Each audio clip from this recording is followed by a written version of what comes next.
Hello and welcome to SleepInn. Please listen to this recording somewhere safe to sleep. Take a nice deep breath in and let's begin. A Night Among the Horses by Juna Barnes. Toward dusk, in the summer of the year, a man dressed in a frock coat and top hat, and carrying a cane, crept through the underbrush bordering the corral of the Buckler farm. As he moved, small twigs snapped, fell, and were silent. His knees were green from wounded shrubbery and grass, and his outspread hands tore unheeded plants. His wrists hurt him and he rested from time to time, always caring for his hat and knotted yellow cane, blowing through his mustache. Dew had been falling, covering the twilight leaves like myriad faces, damp with the perspiration of the struggle for existence, and half a mile away, standing out against the darkness of the night, a grove of white birches shimmered, like teeth in a skull. He heard the creaking of a gate, and the splashing of late rain into the depths of a dark cistern. His heart ached with the nearness of the earth, the faint murmur of it moving upon itself, like a sleeper who turns to throw an arm about a beloved. A frog began moaning among the skunk cabbages, and John thrust his hand deep into his bosom. Something somnolent seemed to be here, and he wondered. It was like a deep, heavy, yet soft prison where, without sin, one may suffer intolerable punishment. Presently he went on, feeling his way. He reached a high plank fence and, sensing it with his fingers, he lay down, resting his head against the ground. He was tired, he wanted to sleep, but he searched for his hat and cane and straightened out his coat beneath him before he turned his eyes to the stars.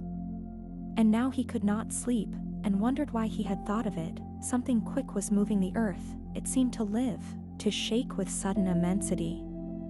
He heard a dog barking, and the dim light from a farm window kept winking as the trees swung against its square of light. The odor of daisies came to him, and the assuring, powerful smell of the stables. He opened his mouth and drew in his mustache. A faint tumult had begun. A tremor ran under the length of his body and trembled off into the earth like a shudder of joy, died down and repeated itself.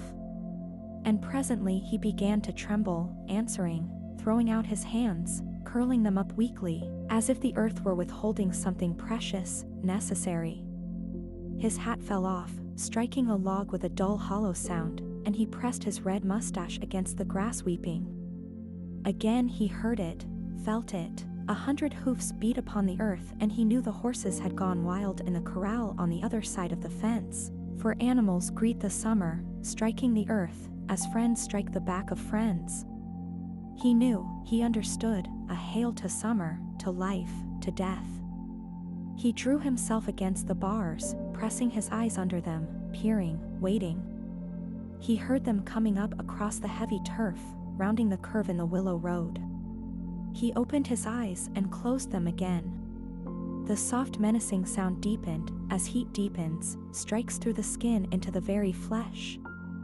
Head on, with long legs rising, falling, rising again, striking the ground insanely, like needles taking terrible, impossible and purposeless stitches.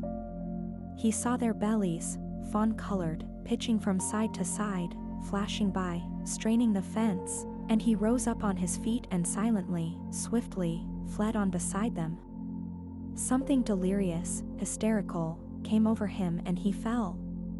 Blood trickled into his eyes down from his forehead. It had a fine feeling for a moment, like a mane, like that roan mare's mane that had passed him, red and long and splendid. He lifted his hand, and closed his eyes once more, but the soft pounding did not cease, though now, in his sitting position, it only jogged him imperceptibly, as a child on a knee. It seemed to him that he was smothering, and he felt along the side of his face as he had done in youth when they had put a cap on him that was too large. Twining green things, moist with earth blood, crept over his fingers, the hot, impatient leaves pressed in, and the green of the matted grass was deathly thick. He had heard about the freeness of nature, thought it was so, and it was not so. A trailing ground pine had torn up small blades in its journey across the hill, and a vine, wrist thick, twisted about a pale oak, hideously, gloriously, killing it, dragging it into dust. A wax-patrick pipe leaned against his neck, staring with black eyes, and John opened his mouth, running his tongue across his lips, snapping it off, sighing. Move as he would, the grass was always under him, and the crackling of last autumn's leaves and last summer's twigs, minute dead of the infinite greatness, troubled him. Something portentous seemed connected with the patient noises about him. An acorn dropped, striking a thin fine powder out of a frail oak pod. He took it up, tossing it. He had never liked to see things fall. He sat up, with the dim thunder of the horses far off, but quickening his heart. He went over the scene he had with Frida Buckler, back there in the house, the long quivering spears of pot grass standing by the window as she walked up and down, pulling at them, talking to him. Small, with cunning fiery eyes and a pink and pointed chin. A daughter of a mother who had known too many admirers in her youth, a woman with an ample lap on which she held a Persian kitten or a trifle of fruit. Bounty, avarice, desire, intelligence, both of them had always what they wanted. He blew down his mustache again, thinking of Frida in her floating yellow veil that he had called ridiculous. She had not been angry, he was nothing but a stable boy then. It was the way with those small intriguing women whose nostrils were made delicate through the pain of many generations, that they might quiver whenever they caught a whiff of the stables. As near as they can get to the earth, he had said, and was Frida angry? She stroked his arm always softly, looking away, an inner bitterness drawing down her mouth. She said, walking up and down quickly, looking ridiculously small. I am always gentle, John, frowning, trailing her veil, thrusting out her chin. He answered, I liked it better where I was. Horses, she said, showing sharp teeth, are nothing for a man with your bile, poi boy, curry-comber, smelling of saddle soap, lovely. She shriveled up her nose, touching his arm, yes, but better things. I will show you, you shall be a gentleman, fine clothes, you will like them, they feel nice. And laughing she turned on one high heel, sitting down. I like horses, they make people better, you are amusing, intelligent, you will see. A lackey, he returned passionately, throwing up his arm, what is there in this for you, what are you trying to do to me? The family, askance, perhaps, I don't know. He sat down pondering. He was getting used to it, or thought he was, all but his wordy remonstrances. He knew better when thinking of his horses, realizing that when he should have married this small, unpleasant and clever woman, he would know them no more. It was a game between them, which was the shrewder, which would win out. He, a boy of ill breeding, grown from the gutter, fancied by this woman because he had called her ridiculous, or for some other reason that he would never know. This kind of person never tells the truth, and this, more than most things, troubled him. Was he a thing to be played with, debased into something better than he was, than he knew? Partly because he was proud of himself in the costume of a groom, partly because he was timid, he desired to get away, to go back to the stables. He walked up to the mirrors as if about to challenge them, peering in. He knew he would look absurd, and then knew, with shame, that he looked splendidly better than most of the gentlemen that Frida Buckler knew. He hated himself. A man who had grown out of the city's streets, a fine common thing. She saw him looking into the mirrors, one after the other, and drew her mouth down. She got up, walking beside him in the end, between him and them, taking his arm. You shall enter the army, you shall rise to general, or lieutenant at least, and there are horses there, and the sound of stirrups. With that physique you will be happy, authority you know, she said, shaking her chin, smiling. Very well, but a common soldier. As you like, afterward. Afterward. Very well, a common soldier. He sensed something strange in her voice, a sort of irony, and it took the patience out of him. I have always been common, I could commit crimes easily, gladly, I'd like to. She looked away. That's natural, she said faintly, It's an instinct all strong men have. She knew what was troubling him, thwarted instincts, common beautiful instincts that he was being robbed of.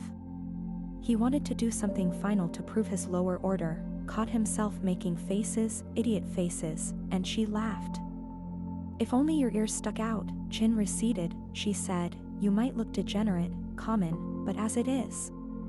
And he would creep away in hat, coat and cane to peer at his horses, never daring to go in near them. Sometimes when he wanted to weep he would smear one glove with harness grease, but the other one he held behind his back, pretending one was enough to prove his revolt. She would torment him with vases, books, pictures, making a fool of him gently, persistently, making him doubt by cruel means, the means of objects he was not used to, eternally taking him out of his sphere. We have the best collection of miniatures, she would say with one knee on a low ottoman, bringing them out in her small palm. Here, look. He would put his hands behind him. She was a great woman, Lucrezia Borgia, do you know history? She put it back again because he did not answer, letting his mind, a curious one, torment itself. You love things very much, don't you? She would question because she knew that he had a passion for one thing only.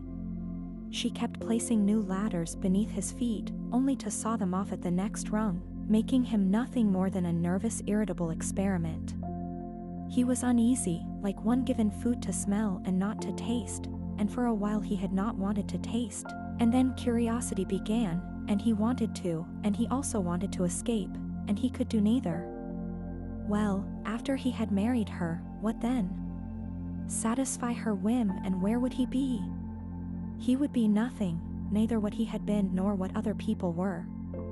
This seemed to him, at times, her wish, a sort of place between lying down and standing up, a cramped position, a slow death. A curious woman. This same evening he had looked at her attentively for the first time. Her hair was rather pretty, though too mousy, yet just in the nape of the neck, where it met the lawn of the collar, it was very attractive. She walked well for a little woman too. Sometimes she would pretend to be lively, would run a little, catch herself at it, as if she had not intended to do it, and calm down once more, or creeping up to him, stroking his arm, talking to him, she would walk beside him softly, slowly, that he might not step out, that he would have to crawl across the carpet. Once he had thought of trying her with honesty, with the truth of the situation. Perhaps she would give him an honest answer, and he had tried. Now Miss Frida, just a word, what are you trying to do? What is it you want? What is there in me that can interest you? I want you to tell me, I want to know, I have got to ask someone, and I haven't anyone to ask but you. And for a moment she almost relented, only to discover that she could not if she had wished. She did not know always what she meant herself. I'll tell you, she said, hoping that this, somehow, might lead her into the truth, for herself, if not for him, but it did not. You are a little nervous, you will get used to it, you will even grow to like it. Be patient.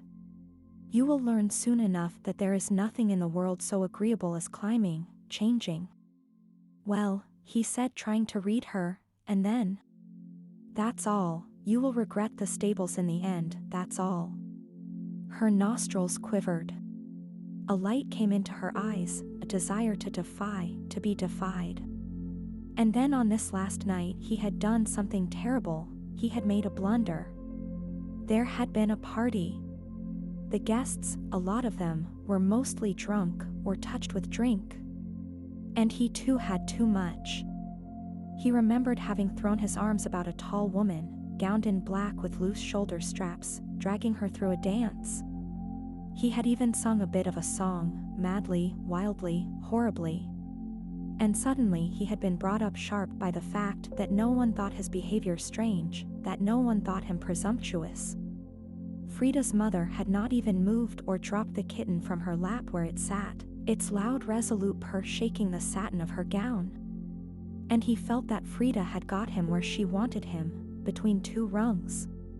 Going directly up to her he said, "You are ridiculous, and twirled his mustache, spitting into the garden.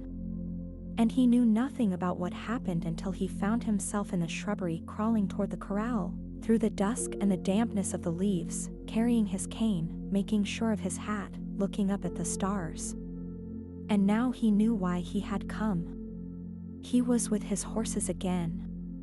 His eyes, pressed against the bars, stared in. The black stallion in the lead had been his special pet, a rough animal, but kindly, knowing. And here they were once more, tearing up the grass, galloping about in the night like a ballroom full of real people, people who wanted to do things, who did what they wanted to do. He began to crawl through the bars, slowly, deftly, and when halfway through he paused, thinking. Presently he went on again, and drawing himself into the corral, his hat and cane thrown in before him, he lay there mouthed to the grass. They were still running, but less madly. One of them had gone up the willow road leading into a farther pasture, in a flare of dust, through which it looked immense and faint. On the top of the hill 3 or 4 of the horses were standing, testing the weather. He would mount one, he would ride away, he would escape. And his horses, the things he knew, would be his escape. Bareback, he thought, would be like the days when he had taken what he could from the rush of the streets, joy, exhilaration, life, and he was not afraid.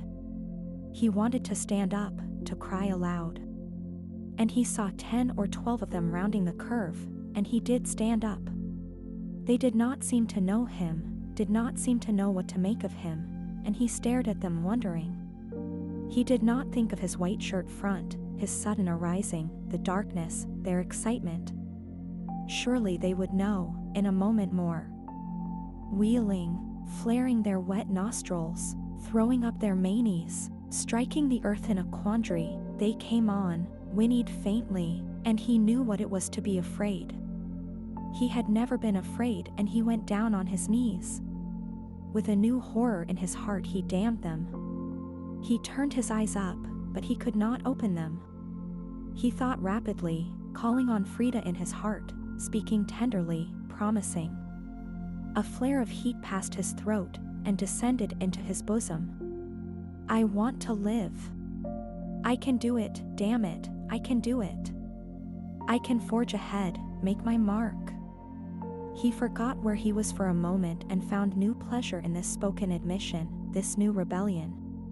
He moved with the faint shaking of the earth like a child on a woman's lap. The upraised hoofs of the first horse missed him, but the second did not. And presently the horses drew apart, nibbling here and there, switching their tails, avoiding a patch of tall grass.